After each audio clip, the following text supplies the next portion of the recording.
This is the We Are USANA Video Series 2020, hosted by Chief Sales Officer David Mullum.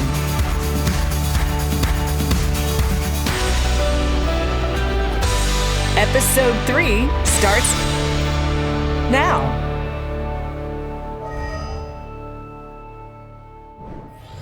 Well, hi everyone. It's week 3 of We Are USANA video series. This really is the new normal, isn't it? And staying connected and doing our business over video chats and being connected through Zoom, it's been phenomenal.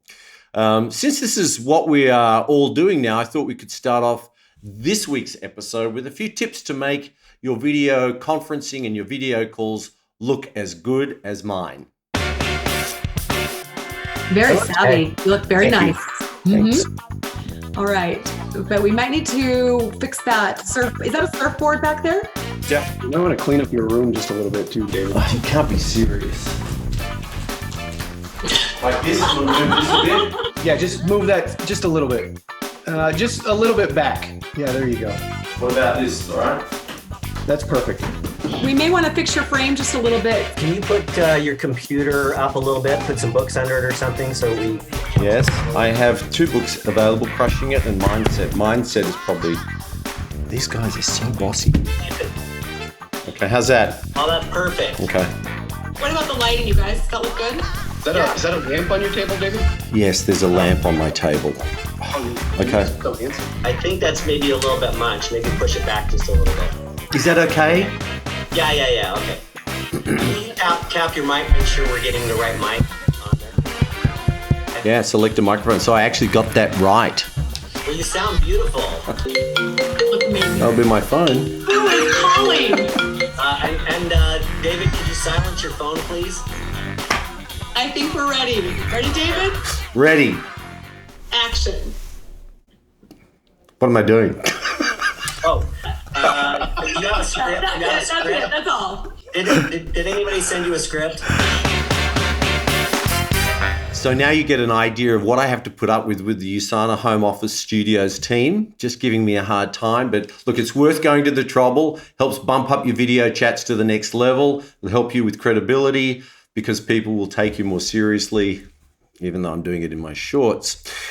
So last week was exciting, wasn't it? A surprise product announcement with the next chapter in Celavive, the brightening series and the scrub and mask, Mother's Day promotions and a global product promotion, and celebrating women in business with great stories from 2 of our great female leaders from our USANA family.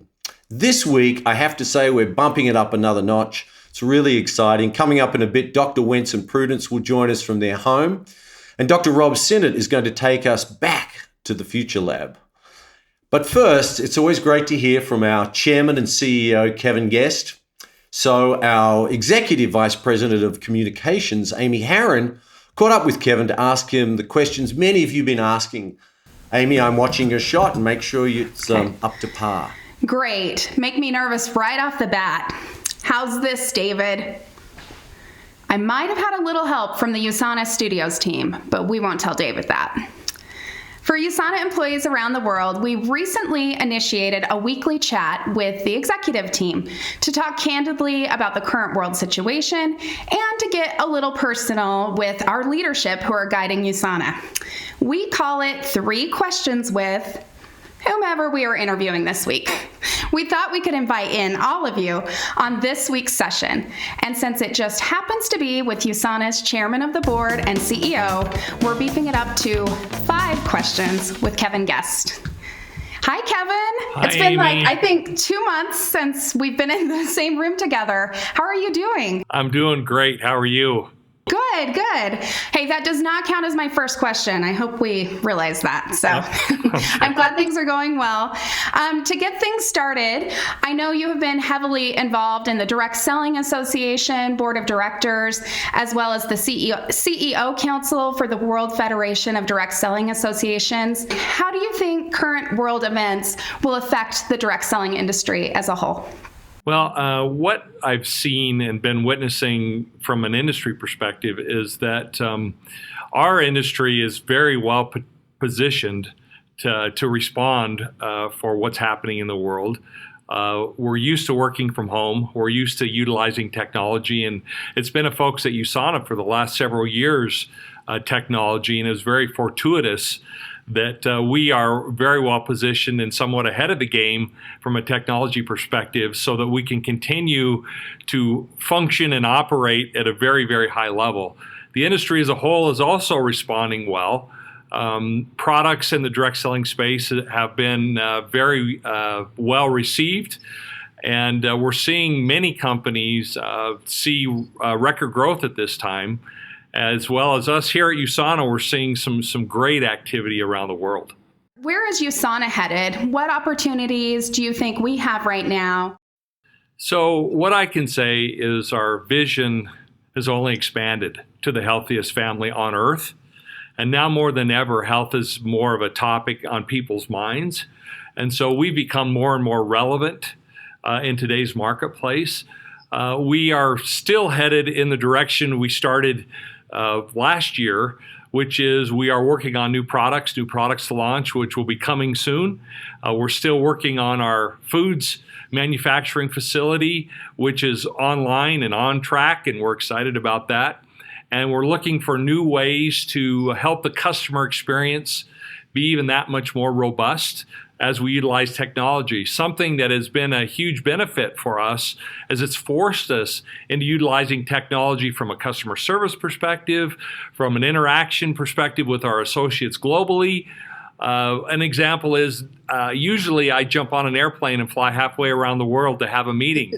Now I'm from my own home having meetings with distributors, associates, global leaders around the world right here from Utah, and it's become very effective.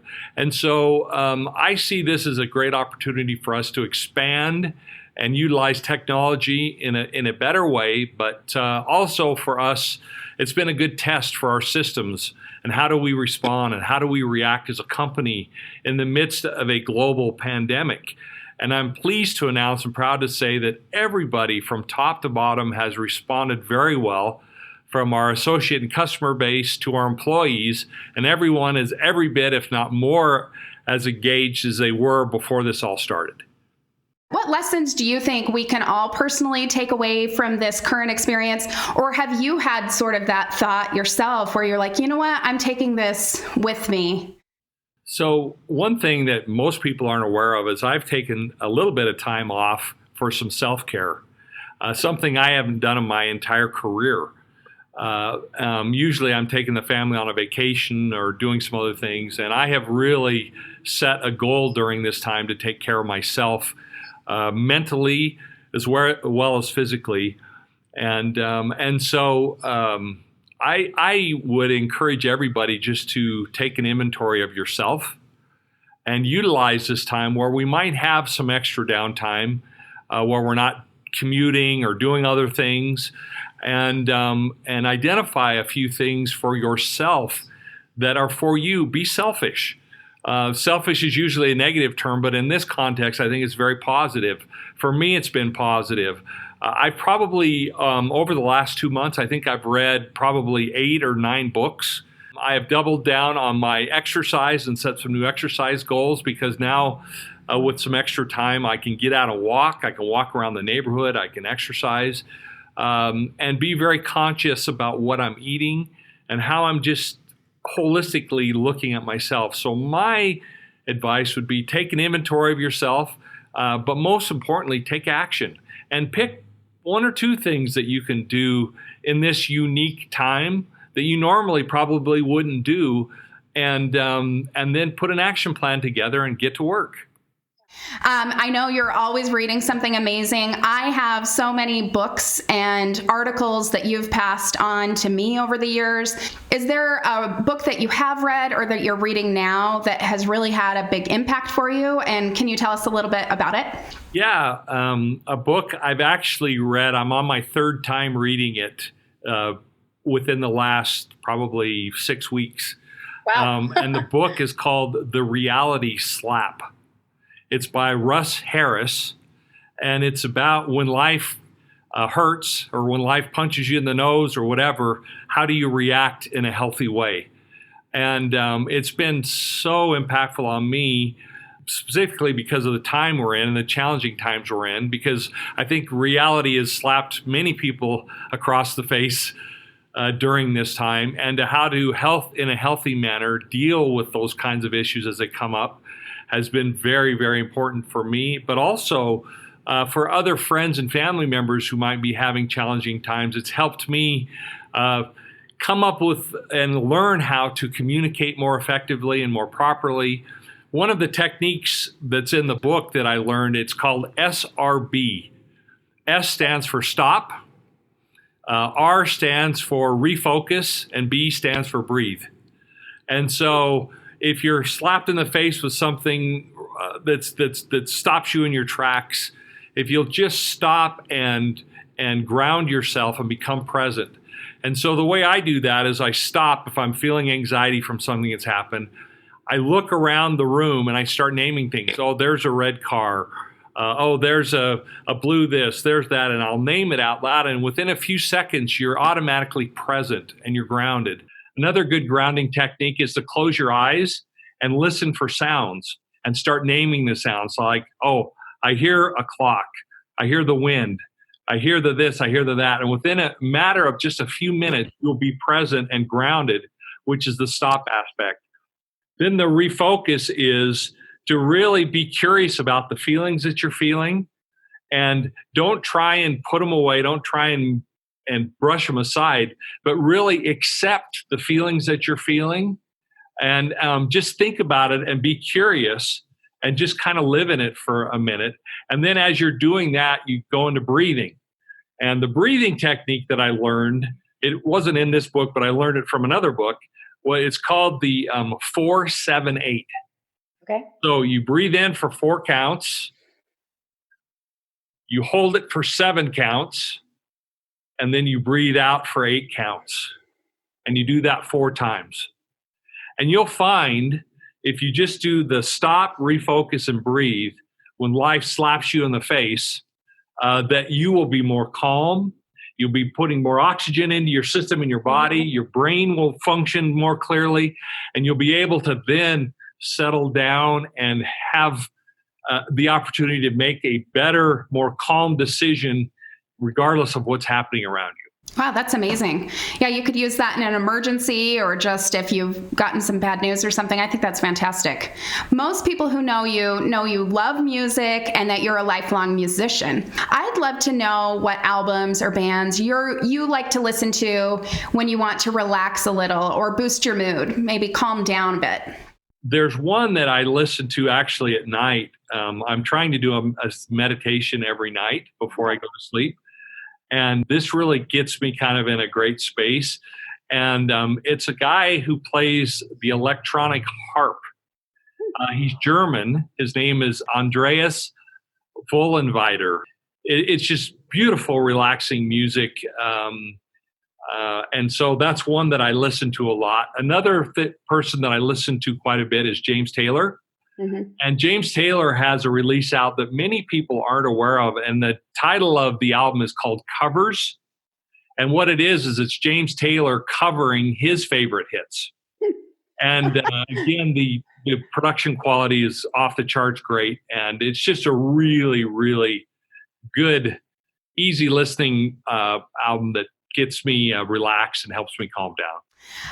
Kevin, that is the end of our 5 questions, but I just want to thank you so much for taking time out of your schedule this morning. Have a good one. You see everyone. All right, David, back to you in Sydney. Hey, thanks, Kevin. Great to hear from you, and looking forward to seeing you in person sometime in the near future.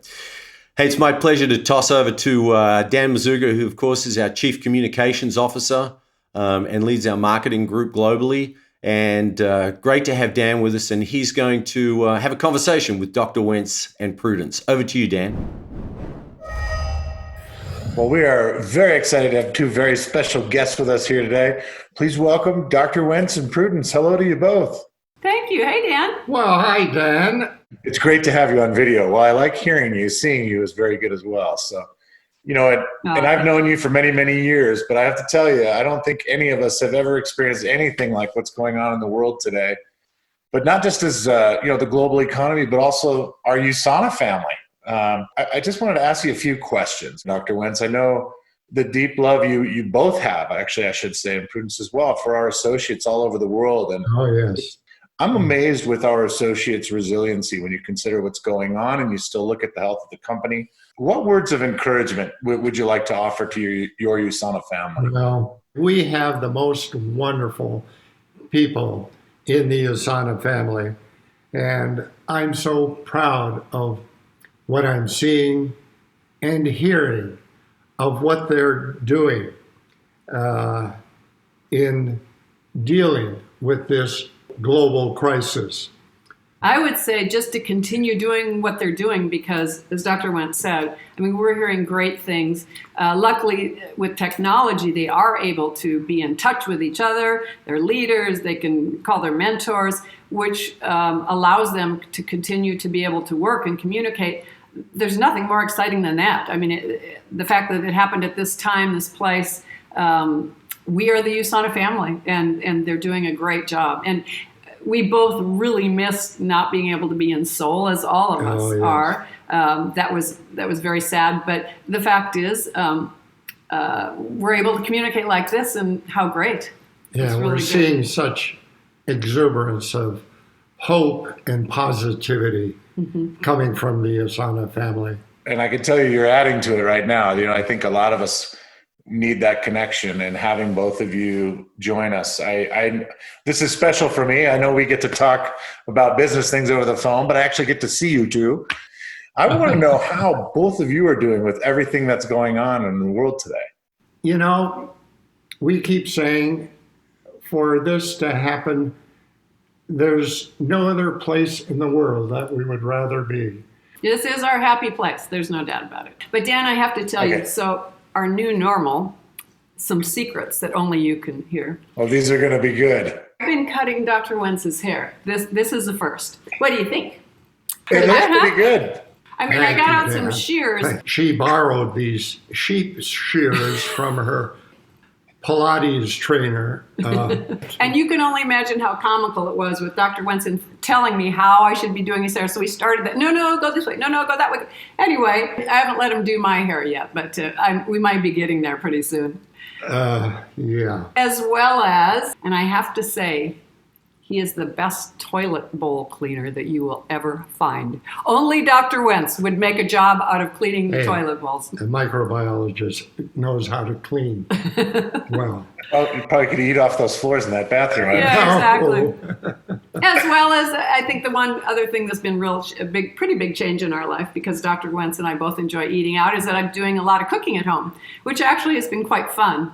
And I'm going to assume that you've got that stockpile of supplements in your closet there from your. Oh, you know it. Yes. Oh, yeah. In fact, I think we're becoming known as that couple that is into the finest nutritionals and the well-supplied or well-stocked, right? Exactly. I got to tell you, if that's what you're going to be known for, that's a pretty good thing to be known for on the island. Indeed. But you had already mentioned, Dr. Wentz, your stay-at-home orders are probably some of the more aggressive ones. And I would imagine it's been a good opportunity for the two of you to focus on some passion projects you might have. Tell them about the Mercy Centers that you're most excited about. It's all about children. The partnership that we established with the Children's Hunger Fund, that I funded setting up a clinic for orphans and impoverished children. And it was from that experience that Dave Phillips, founder of the Children's Hunger Fund, and I agreed that is what would be our best contribution. It was Uganda, in which we created our first medical center, in which we provided complete health care to what is now amounted to thousands. We are in progress to have 8 medical centers in which we provided complete health care. I've committed to supplying, where needed, Mercy Centers, which are structures which can be used for storage, for nutritionals, for medicinals, food packs, space for a classroom, some dormitory space, and all of them to have a kitchen for serving hot food. Some of the places where we have medical centers will also have complimentary Mercy centers. You can't slow down. We know that. You talk about the philanthropic endeavors you both take on, and it really means a lot because I know you help with the USANA Foundation a lot and through the Wentz Medical Centers. You found the company with a vision, and we've maintained true to that vision. You're always looking for ways to continue that and move it forward. What would you say about this next generation of scientists that we have at USANA? I am so pleased with the research and development team, the scientists, what Dr. Sinnott is doing in pulling in scientists from all around the world to fill our pipeline with state-of-the-art products. I couldn't be more pleased with what is happening to ensure that USANA remains at the forefront of being the most innovative company in the field of nutritional science. I sleep very well at night. He does do that. Knowing that we've got the best. It's truly a testament to the company you put together, sir. And I agree with you because I work with them on a daily basis. They're an amazing group. And I bet you probably have that lab coat hanging over by the beach for when you get out of the water. He wears it over his bathing suit as we go. That's right. The only guy on the island in the lab coat, but he looks good. Yes. You look great. And I want to thank both of you, especially you, Prudence, for all you continue to do to make USANA and our customers and our associates the healthiest family on earth. It's so good to spend some time with you, Dan. And we both just want to say we love our the USANA family. We really do.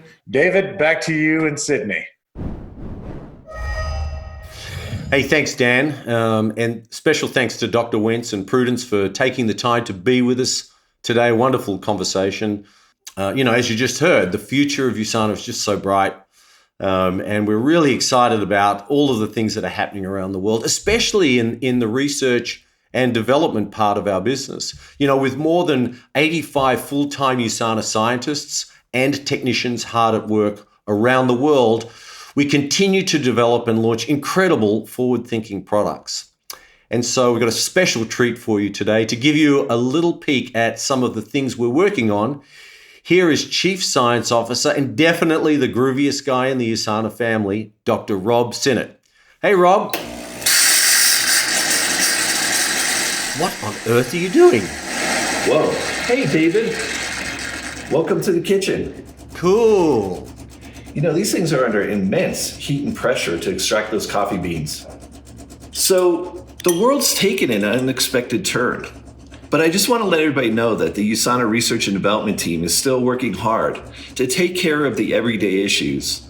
We haven't lost sight of the future. The need for new research and development is just as important now as it's always been. So would you like to see what we're working on? I'll take you on a virtual tour of the Future Lab. Come and follow me.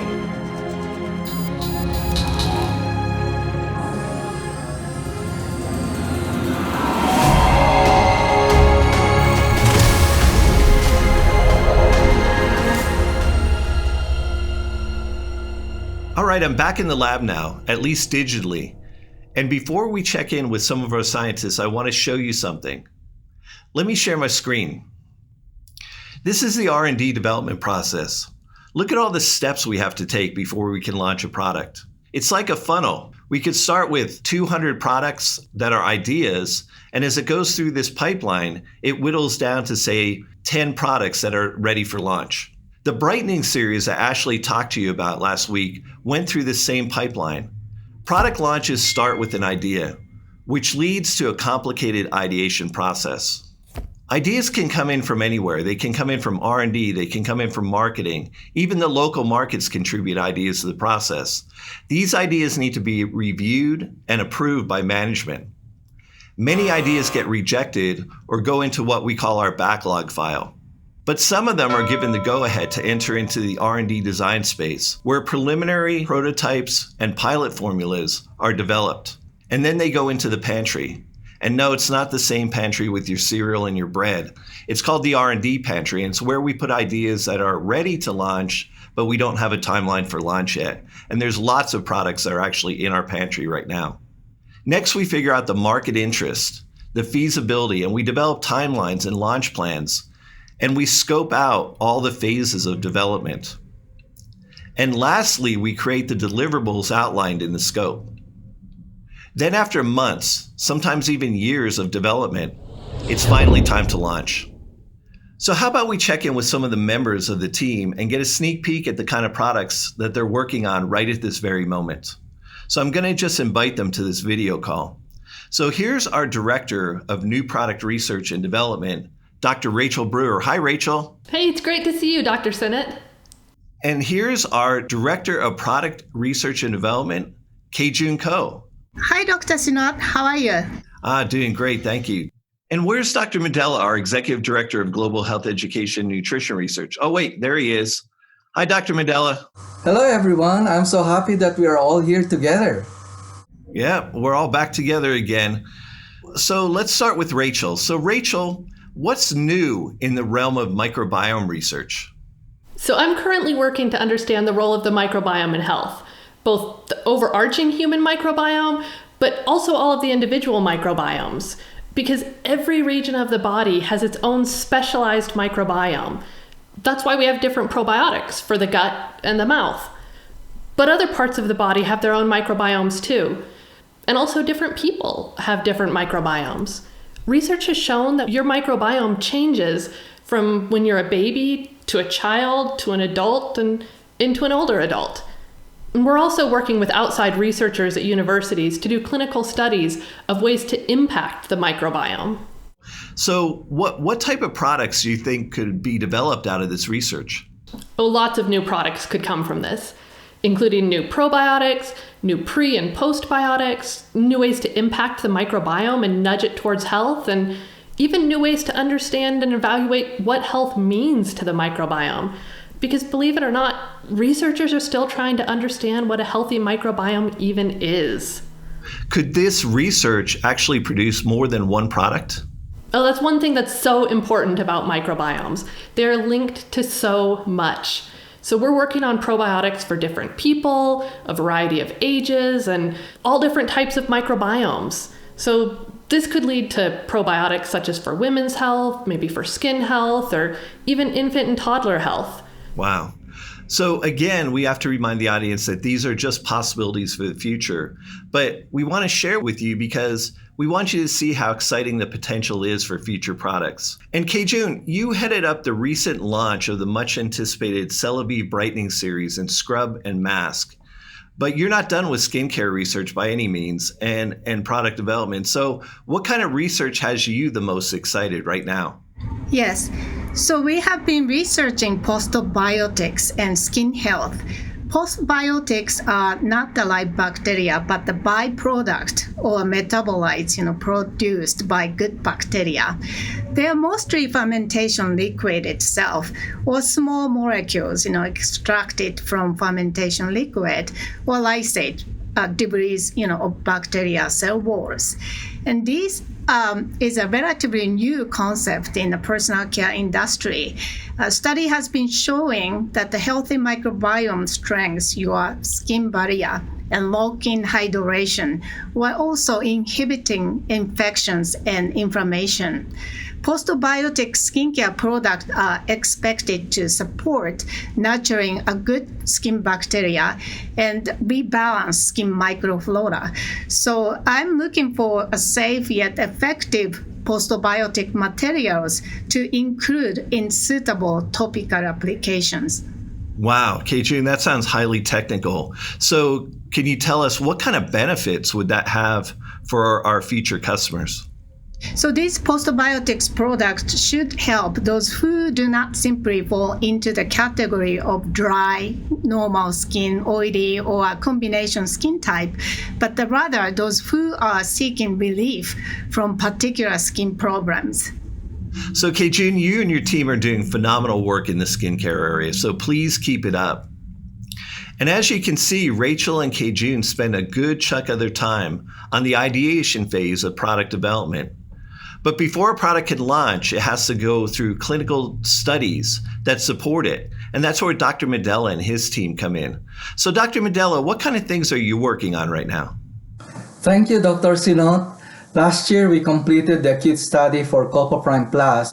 Highly encouraged by the results, we are now doing a longer-term study to demonstrate other effects on brain health. We also just completed a study on the skin brightening regimen with amazing results. Also, a prebiotic study is about to finish. We're also working on a clinical study on the oral probiotic and the ADP1 toothpaste. We have many more studies on schedule for select products to be launched in the near future. Wow, that's a lot of stuff, Dr. Medela. And then also tell the audience a little bit what you can tell them about our exciting new partnership with the U.S. Ski and Snowboard Association.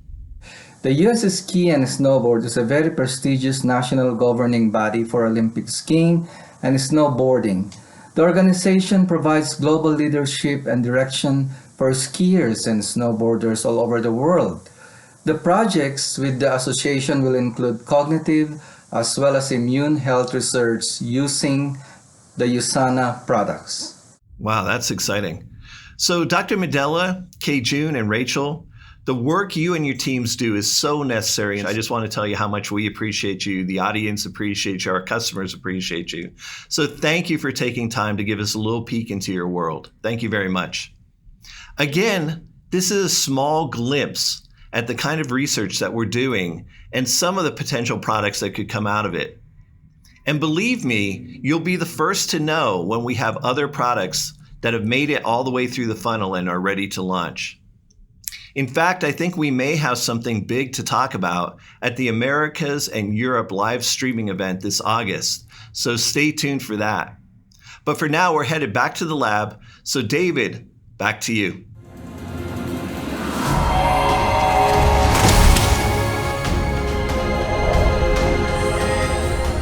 Such an amazing and great conversation with some of the best and brightest of our research and development team. Thanks, Dr. Sinnott, for taking us into your kitchen. Rachel, Kei-Jun, and Dr. Medela, thank you for sharing such a bright future with us. Coming up next week, it's all about you. We're gathering groups from across Asia Pacific, the Americas, and Europe to have a candid conversation about the triumphs and the challenges of doing business in this ever-changing landscape. I think you may be surprised and excited by some of the positive experiences that people have come to work through as they've overcome some of the adversity that they've faced. But before we go, let's take a moment to congratulate our Asia Pacific top pace setter creators, and we'll see you all next week.